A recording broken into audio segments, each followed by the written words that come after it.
What's going on, guys? Today, I'm going to be talking about 3 players that are less than 30% rostered on Yahoo and explain why you should consider adding them as quality depth pieces to your fantasy team.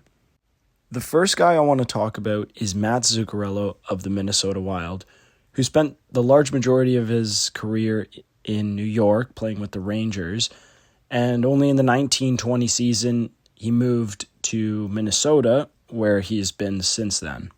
Now, he's been injured many times throughout his NHL career. He actually had a good stretch between 2013 and 2018 that he didn't get injured or have too significant of injuries.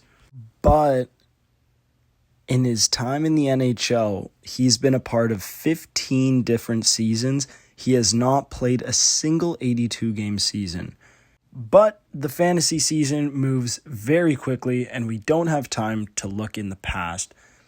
He came into the season with an injury, but through the 8 games that he's played so far, he's at 8 points already. Point-a-game player. He's in all the right spots for a fantasy manager. He gets line 1 with Kirill Kaprizov. He gets power play 1 duty. What more could you ask for from a utility guy? He can be that guy for you, or he can be that end of the week you're in a pinch and you need a quick pickup to pick your team up to hopefully best your opponent. Now let's move on to his teammate, Marcus Johansson. He's 1% less rostered than Zuccarello, so they're sitting at 29 and 28% rostered on Yahoo.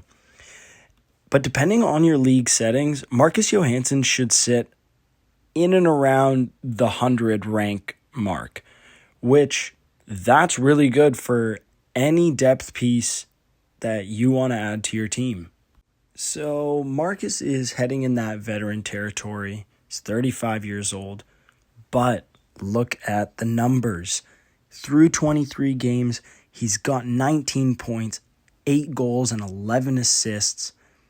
5 power play points. I mean, the dude is on a roll for his age, really. And if you look at his whole career, he's never been on quite the pace that he's on right now, which is 0.82 points a game, meaning in 4 out of 5 games, he will get you a point. So if you're in that same spot on a Sunday, you're in a pinch and you don't know who to grab, Marcus Johansson is a good pick because, like Zuccarello, he's getting power play 1 time. He plays on the second line alongside Joel Eriksson Ek and Matt Boldy, 2 fantastic players. Matt Boldy, who's still very young, obviously, we're seeing grow into this crazy goal scorer. If you watched the playoffs last year against the Golden Knights, you would have seen him and Kaprizov were torching people. But that's not who we're here to talk about. Marcus Johansson and Matt Zuccarello, the old but future of the Minnesota Wild? Who knows? They're making a crazy resurgence, and it's amazing to see. I'm very curious to see how long this lasts, how long until Matt Zuccarello gets injured, God forbid. But these 2 guys, both on the Minnesota Wild, very good value picks that 70% of Yahoo doesn't have rostered. I mean, guys, what are we doing? Now, the last guy I want to talk about is Darren Raddysh, defenseman of the Tampa Bay Lightning. Listen, I know, not necessarily a pretty name, fairly new in the league as of 21-22. He only started putting up numbers in the 23-24 season. That was his first full season in the NHL. He put up 33 points, and he only had 7 power play points. But last year he was able to put up 37 points in 73 games, which is better production, clearly, and he had more points on the power play.